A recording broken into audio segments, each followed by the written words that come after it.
எல்லோருக்கும் வணக்கம். இன்னைக்கு நம்ம malayamala.com ஸ்பெஷல் இன்டர்வியூவா ஒரு உயர்ந்த இடத்துல இருக்கிற ஒரு மனிதரை சந்திக்க போறோம். நான் ஏன் இப்படி சொல்றேன் அப்படின்னு நீங்க வந்து யோசிக்கலாம். அவருடைய படைப்புகள் அந்த மாதிரி, அவருடைய படைப்புகள் அல்ல குறையாததுங்க. அவருடைய எழுத்தால வந்து தமிழுக்கே பெருமை சேர்த்திருக்காரு. அது மட்டும் இல்ல, இந்தியாலேயே வந்து முதல் முறையாக 6 முறை தேசிய விருது பெற்று அந்த விருதுக்கே பெருமை சேர்த்தவர் யாரு நீங்க கண்டுபிடிச்சிருப்பீங்க, கண்டிப்பா கெஸ் பண்ணிருப்பீங்க. வேற யாருமே இல்ல, கவிப்பேரரசு திரு வைரமுத்து அவர்கள். வணக்கம் சார். வணக்கம். 6 தேசிய விருதுகள், இவ்வளவு விருது வாங்கியும் நீங்க இன்னும் வந்து புதுசா இன்னைக்குதான் வந்து ஒரு பாடல் எழுதுற மாதிரி எழுதிட்டு இருக்கீங்க. எப்படி இருக்கு அந்த உணர்வு? விருது என்பது அடுத்த கட்ட பணிக்கான உற்சாகம் தானே தவிர முற்றுப்புள்ளி அல்ல. எந்த விருதும் ஒரு படைப்பாளிக்கு முற்றுப்புள்ளி வைத்துவிட முடியாது. விருது என்பது உற்சாக மாத்திரை. விருது என்பது ஒரு இளைப்பாறுதல். இளைப்பாறுவதற்கான இடைவெளிதான் விருதே தவிர அதில் முடிந்து விடுவதல்ல. இன்னொரு விஷயம், விருதுகள் என்பவை படைப்புகளுக்காக வழங்கப்படுகின்றனவே தவிர படைப்பாளிக்கு அல்ல.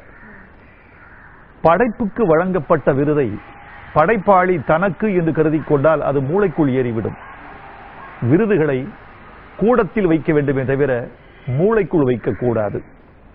அதனால் நான் ஒவ்வொரு பாடலையும் ரசிக்கிறேன், ஒவ்வொரு நாளையும் ரசிக்கிறேன்.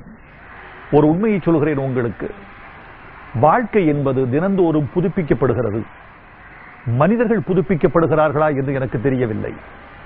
சூரியன் பழையது, சூரியோதயம் புதியது.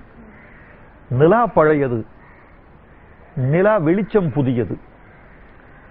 நாள் பழையது, வாழ்க்கை புதியது. ஒவ்வொரு நாளையும் ரசிக்கிறேன், நேசிக்கிறேன், கற்றுக்கொள்கிறேன். அதனால் என்னை உற்சாகமாக வைத்திருக்கிறேன்.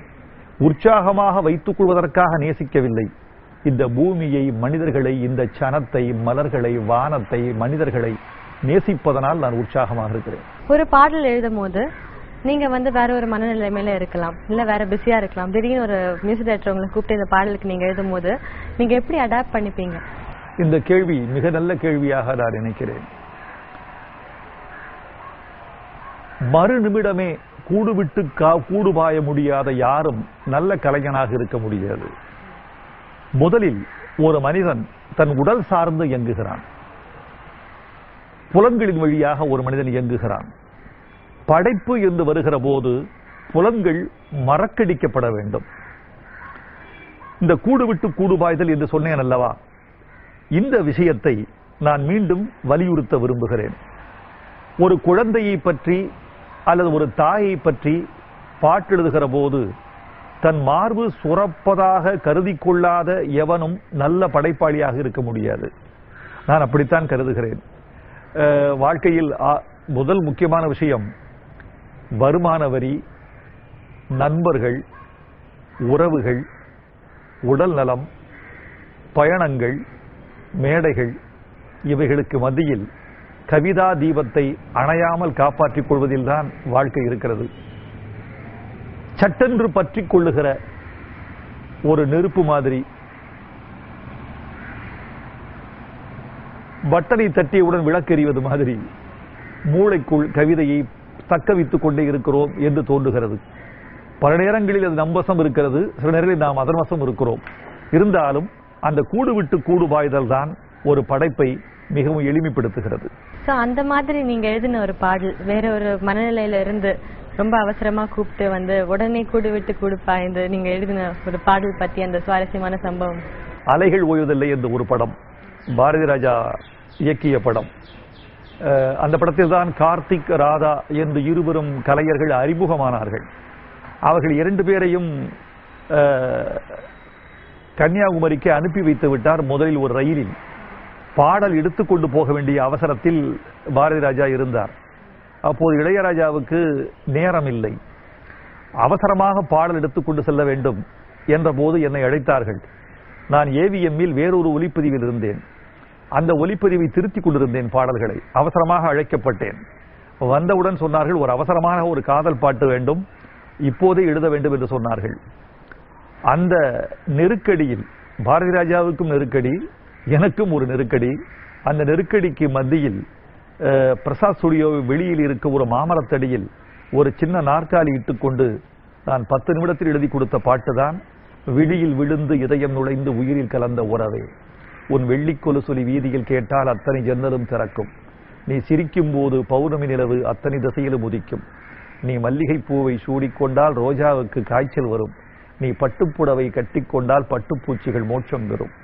தொடக்க நாள் வெறிகொண்டிருந்த காலம், மொழியும் முன்னேற வேண்டும் என்ற தவிப்பும், நித்தம் நித்தம் என்னை நிரூபிக்க வேண்டும் என்ற கொதிப்பும் உச்சத்தில் இருந்த அந்த காலத்தில் நினைத்த போதெல்லாம் பாட்டு வந்தது. உச்சமாகவே தமிழ் இருந்தது. நெருக்கடிக்கு மத்தியில் தான் நல்ல பாடல்கள் பூக்கும் என்று நான் அனுபவபூர்வமாக உணர்ந்திருக்கிறேன். உங்களுக்கும் ராஜா சார் அவர்களுக்கும் ஒரு ஸ்பெஷல் பாண்டிங் இருந்திருக்கு. என்னைக்குமே வந்து உங்களோட பாடல்கள் வந்து வரிகள் அவ்வளவு அழகா வந்திருக்கு அவருடைய இசையில. அவருடைய ரிலேஷன்ஷிப் எப்படி இருந்தது உங்களுக்கு? அப்படி இல்லை. ஒரு நல்ல இசை வருகிற போது, நல்ல கதை சூழல் வருகிற போது எந்த இசையமைப்பாளருக்கும் எந்த இயக்குனருக்கும் நல்ல பாட்டு வரவே வரும். மணிரத்னத்திற்கு நல்ல பாட்டு வந்திருக்கிறது, சங்கருக்கு வந்திருக்கிறது, AR ரஹ்மானுக்கு நல்ல பாட்டு வந்திருக்கிறது, சங்கர் கணேஷுக்கு மேகமே மேகமே போன்ற சிறந்த பாட்டு வந்திருக்கிறது, ஏன் சந்திரபோஸுக்கு வந்திருக்கிறது, ஹாரி ஜெயராஜுக்கு வந்திருக்கிறது. சில இசையமைப்பாளர்களோடு பணியாற்றுகிற போது மனசு ரொம்ப நெருக்கமாக இருக்கிறது என்று கருத வேண்டி இருக்கிறது. அப்படி மனசு நெருக்கமாக இருக்கிற போது கலையும் பக்கத்தில் வருவதாகவே நான் உணர்கிறேன்.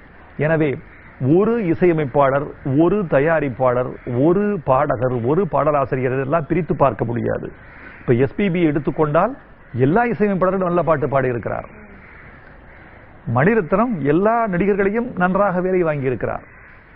ஒரு கலைஞன் தன் துறையில் உச்சத்தில் இருந்தால், தன் துறையில் தவம் மாதிரி செய்தால் யாரோடும் அவன் சாதிக்க முடியும் என்பதே யதார்த்தமான உண்மை. நீங்க வந்து சுத்த தமிழ்ல தான் வந்து சாதாரண பேசும்போதே பேசுறீங்க. உங்களுடைய வரிகளும் வந்து ஃபுல்லா வந்து தமிழ்ல, தூய தமிழ்ல தான் இருக்கு. சோ டைரக்டர் வந்து கேட்டு இந்த மாதிரி இங்கிலீஷ் வேர்ட்ஸ் யூஸ் பண்ணணும் அப்படின்னா நீங்க பண்ணுவீங்களா, இல்லைன்னா வந்து மாட்டேன் அப்படின்னு சொல்லிடுவீங்க? பாத்திரம் வேண்டுகிற போது பிற மொழிகளை பயன்படுத்தாமல் இருந்தால் அது பாத்திரத்திற்கு செய்கிற துரோகம் என்று நான் நினைப்பேன்.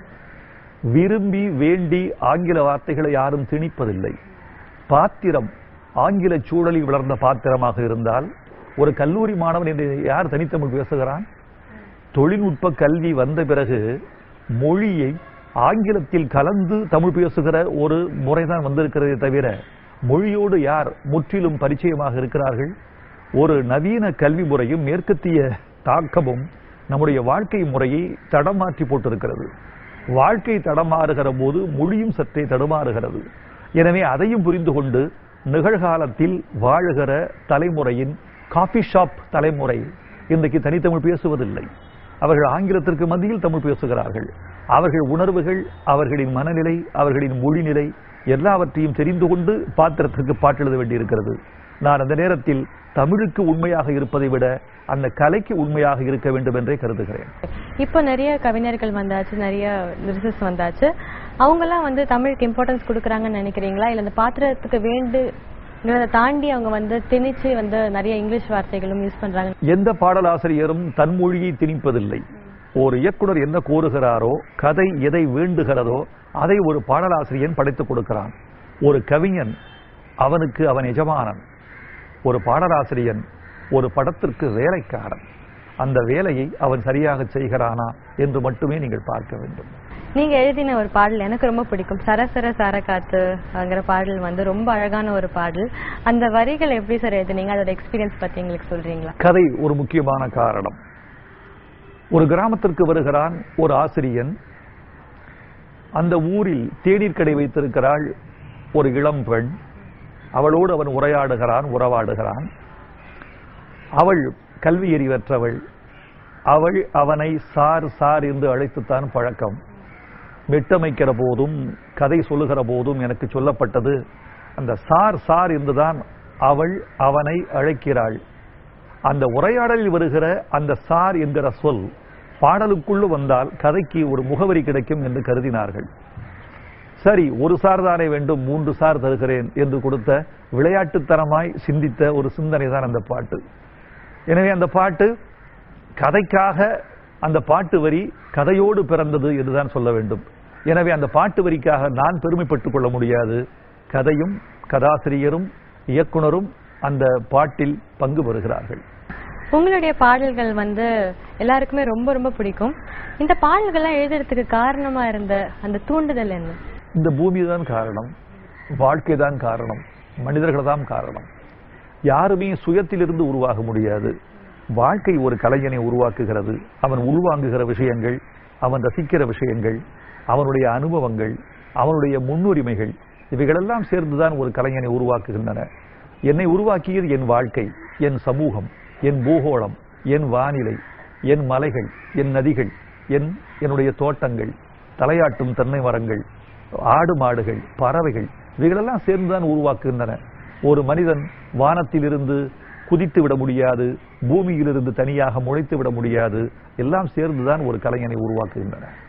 ஜென்ரலா எல்லாரும் சொல்லுவாங்க, ஒரு கவிதையனுக்கு பின்னாடி வந்து ஒரு பெரிய ஒரு கஷ்டம் இருக்கும், நிறைய பட்டுட்டு வந்திருப்பாங்க லைஃப்ல அப்படின்னு சொல்லுவாங்க. அந்த மாதிரி ஏதாவது உங்களுக்கு தூண்டுதலா இருந்திருக்கா? இன்று வரைக்கும் கஷ்டங்கள் தான் மனிதர்களை நகர்த்துகின்றன. கஷ்டங்களுடைய பின்னணிகள் வேறு, கஷ்டங்களினுடைய தளங்கள் வேறு வேறு. ஏதாவது ஒன்று இயக்காமல் மனிதன் நகர முடியாது. இன்பம் துன்பம் என்ற 2 சக்கரங்களால் நகர்கிறது வாழ்க்கை வண்டி. ஒரு சமயம் இன்பம் என்ற சக்கரம் விரைவாக போகிறது, மறுசமயம் துன்பம் என்ற சக்கரம் விரைவாக போகிறது, இழுத்துக்கொண்டு போகிறது. இந்த 2ம் இல்லாமல் மனித வாழ்க்கை இயங்குவதில்லை. ஒன்று நீங்கள் மகிழ்ச்சியில் இருக்க வேண்டும், அல்லது துக்கத்தில் இருக்க வேண்டும். இந்த 2ல் ஒன்று தூக்கலாக இல்லாமல் கலை இல்லை, வாழ்க்கை இல்லை. நீங்க அந்த ஜெனரேஷன்ல இருந்து இந்த ஜெனரேஷன் வரைக்கும் எல்லாருக்கும் பாடல் எழுதியாச்சு. இப்போ வந்து தொழில்நுட்ப முறையும் எல்லாமே வந்து புதுப்பிச்சு மாறிட்டு இருக்கு, எல்லாமே வந்து புதுசாயாச்சு. சோ நீங்க எப்படி வந்து அதுக்கு வந்து மாறி மாறி வந்து நீங்க எழுதுறீங்க? வாழ்க்கைக்கு பக்கத்திலேயே பயணப்பட வேண்டும், பின்தங்கி விடக்கூடாது. வாழ்க்கை தினந்தோறும் புதிதாக மாறிக்கொண்டே இருக்கிறது. அந்த வாழ்க்கையை உள்வாங்கிக் கொள்வதும், முடிந்த அளவுக்கு அந்த வாழ்க்கையோடு கலந்து கொண்டு பயணிப்பதும் தான் ஒரு கலைஞனுக்கு உயிர்ப்பான விஷயமாக இருக்க முடியும் என்று நான் கருதுகிறேன். எனவே என்னுடைய உடம்பில் ரத்தம் இருக்கிறது, ஆனால் இது என்னுடைய பழைய ரத்தம் அல்ல. பழைய ரத்தம் இருந்தால் நான் வாழ்ந்திருக்க முடியாது. இது ஊறி வருகிற புதிய ரத்தம். என் மனசில் எண்ணங்கள் இருக்கின்றன, பழைய எண்ணங்கள் இல்லை, புதிய எண்ணங்கள். இந்த காற்று இருக்கிறதே, நீங்கள் பழைய காற்றை சுவாசிக்கவில்லை, தன்னைத்தானே சுத்திகரித்துக் கொண்டிருக்கிற புதிய காற்றைத்தான் சுவாசிக்கிறீர்கள். இயற்கை சொல்லிக் கொடுக்கிறது, உன்னை புதுப்பித்துக் கொண்டே இரு என்று. நானும் புதுப்பித்துக் கொண்டேதான் இருக்கிறேன். சார், உலகம் முழுவதும் தமிழர்கள் வந்து இந்த இன்டர்வியூ பார்க்க போறாங்க, கண்டிப்பா வந்து ரசிச்சிருப்பாங்க, ரசிக்க போறாங்க. அவங்களுக்கு நீங்க என்ன சொல்லணும்னு விரும்புறீங்க? தமிழோடு இருங்கள், தமிழ் பண்பாட்டோடு திகழுங்கள், உங்கள் குழந்தைகளோடு தமிழில் பேசுங்கள். மொழி அருந்து போனால் பண்பாடு அருந்து போகும், நிலம் அருந்து போகும். எனவே மொழியோடு ஒரு தமிழ் தலைமுறையை தொடருங்கள் என்று அவர்கள் எல்லோருக்கும் என் அன்பான வேண்டுகோளை நான் விடுக்கிறேன். maalaimala.com நேயர்கள் அத்தனை பேருக்கும் என் மனமார்ந்த வாழ்த்துக்கள். பாரம்பரியமிக்க தினத்தந்தி குடும்பத்திலிருந்து நவீனமான ஊடகத்திற்கு அவர்கள் தமிழை அழைத்து வந்திருக்கிறார்கள். அந்த நிறுவனமும் வளர்க, maalaimala.com இன்னும் விரிக என்று வாழ்த்துகிறேன். நன்றி, வணக்கம்.